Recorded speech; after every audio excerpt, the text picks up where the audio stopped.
যা যা যা যা, পাগল হয়ে যাবো আমি।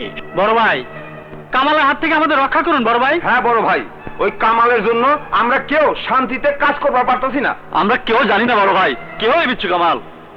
ঠিক বিচ্ছুর মতো, বিচ্ছু যেমন রক্তের গন্ধ পাইলে হাজির হয়ে যায়, শালা কামাল্লেও টাকার গন্ধ পাইলে সেখানে হাজির হয় আর সবাই মেরে ফেলায়।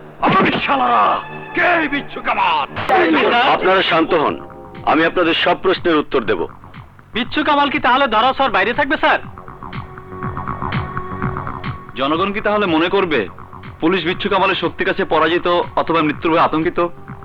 বিচ্ছু কামাল ধরা না পড়া পর্যন্ত আপনাদের এইসব প্রশ্নের কোনো জবাব দেওয়া যাবে না।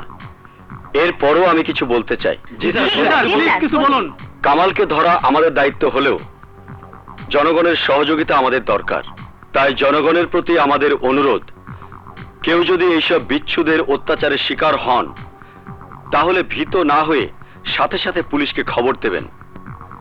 আর কাল থেকে এই শহরে আমরা শুরু করছি বিচ্ছু কামালকে খতম করার জন্য পুলিশের বিশেষ ঝটিকা অভিযান।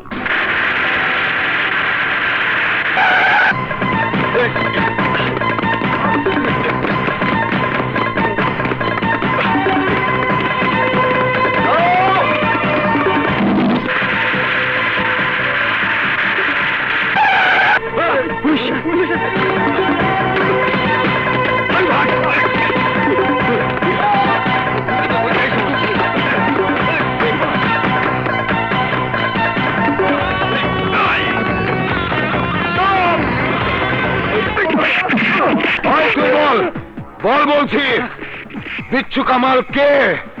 কোন গ্রুপের সদস্য? ওর গডফাদার কে? আমরা জানি না স্যার, আমরা জানি না। শয়তানের বাচ্চা, বল বিচ্ছু কামাল কে? আমরা জানি না। জানিস? তোরাই জানিস বিচ্ছু কামাল কে? জানি না স্যার, শুধু শুধু আপনি আমাদের উপর অত্যাচার করছেন। মিথ্যে কথা।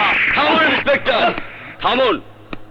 ওরা যদি জানতো বিচ্ছু কামাল কে, তাহলে ওরা নিজেরাই বলে দিত কামাল কে। কারণ বিচ্ছু কামাল অ্যারেস্ট হলে ওদের পথের কাঁটা সরে যেত। জি স্যার, জি স্যার, আপনার কথাটাই মনে হয় সঠিক, কিন্তু কে বিচ্ছু কামাল? শুধু আপনার নয়, এই প্রশ্ন এখন এদেশের সবার, কে এই বিচ্ছু কামাল?